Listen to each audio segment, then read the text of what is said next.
Good afternoon. This is Sean Golding with Golding & Golding, here to discuss the basics of the offshore disclosure options in 2023. There's been some changes and strategy updates regarding various cases that have come out. There was Bittner at the Supreme Court.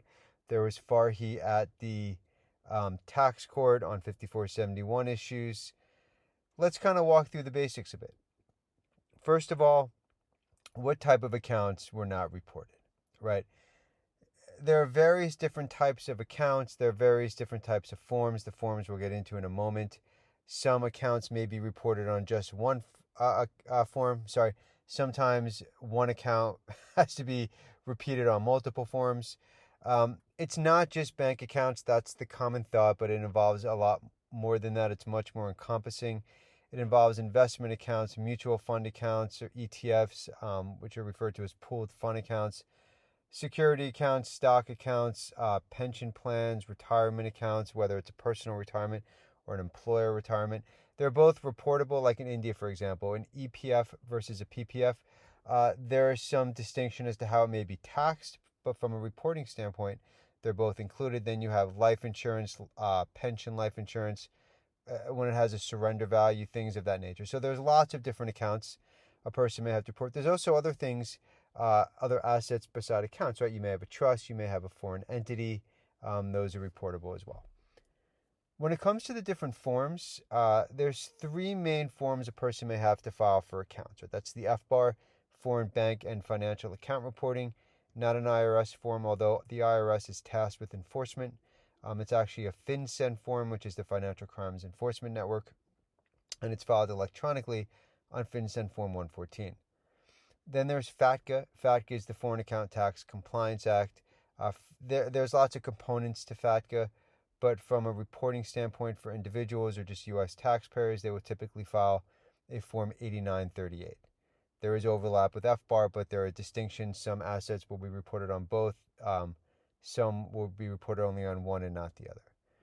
Then you have PFICs, right? They become a lot more popular as more and more people are able to access pooled funds like mutual funds overseas on Vanguard equivalent, IBK, things like that. PFICs are reported on Form 8621.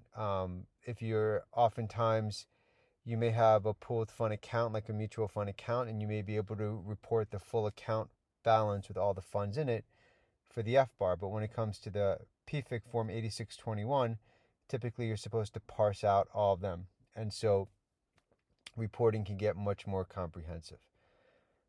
When it comes to taxpayers who have not timely reported these accounts on the different forms, there are various programs available. Now, the programs will vary based on the specific strategy that the taxpayer wants to pursue, their risk tolerance, and overall the type of accounts that are missing, as well as willful versus non-willful. I know that was a mouthful. A lot of alternatives, but something to keep in mind, right? VDP is the Voluntary Disclosure Program. There used to be a specific offshore international offshoot of VDP referred to as OVDP, but they did away with that in 2018. Whether it's domestic or offshore, it's both disclosed through the VDP program. It's for people who are willful.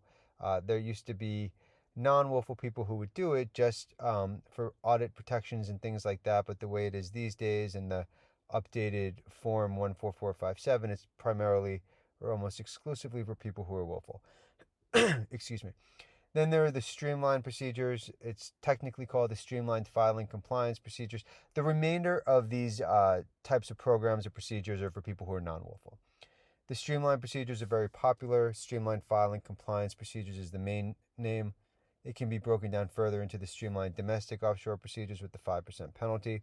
That's for U.S. residents, Streamlined Foreign Offshore Procedures, penalty waiver. It's typically for expats, people who reside outside of the United States and can meet the foreign residence rule. Somewhat similar to bona fide residence or physical presence test, but it's not identical. And so just because you pass the physical presence test or the bona fide residence test for the foreign earned income exclusion, for example, doesn't mean you'll meet the Streamlined Foreign test. Then with Streamline, it's a certification, Form 14653 or 14654, depending if it's domestic or foreign offshore.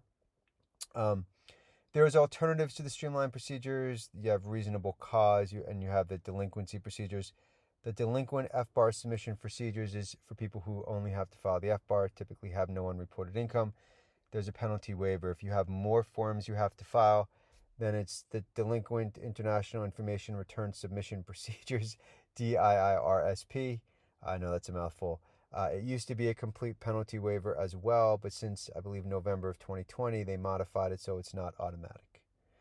How do you decide which procedure is right for you, right?